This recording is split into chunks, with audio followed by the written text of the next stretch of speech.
Hello കൂട്ടുകാരെ, ഞാനൊരു പുതിയ സാധനം നിങ്ങളെ പരിചയപ്പെടുത്താം. ഇത് ഉണ്ടാക്കി കഴിച്ചു നോക്കൂ. നമ്മുടെ വയറിനൊക്കെ ഏറ്റവും നല്ല സാധനമാണ്. കാന്താരി 4 തുളസി ഇലയാണ്, കഴുകിയെടുക്കണം. ഇത് കറിവേപ്പിൻ്റെ ഇല, പിന്നെ ഇത് എല്ലാവർക്കും അറിയാവുന്ന പോലെ കീഴാർനെല്ലി എന്ന് പറയും, കീഴാർനെല്ലി. പിന്നെ 2 വെളുത്തുള്ളി, ഒരല്ലിയാലും മതി. ഒരു ചെറിയ കഷ്ണം ഇഞ്ചി. ഇത് കുരുമുളക് ഉണക്കിയെടുത്തതാണ്. അപ്പോൾ ഇതെല്ലാം കൂടെ കണ്ടത് മിക്സിയിലിട്ട് ഇങ്ങനെ ഒന്ന് ചതച്ച് എടുക്കാൻ പോവാണ്. ഇഞ്ചി കണ്ടോ, ഈ ഐറ്റങ്ങളെല്ലാം വേണം.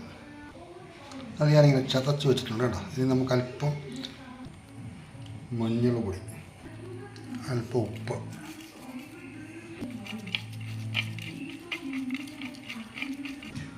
ഒരു പുഴുങ്ങിയ മുട്ട എടുത്തിട്ടുണ്ട്. ആ മുട്ടയ്ക്കകത്ത് ഇതിനെ അങ്ങോട്ട് ഞാൻ ഫില്ല് ചെയ്യാൻ പോകും.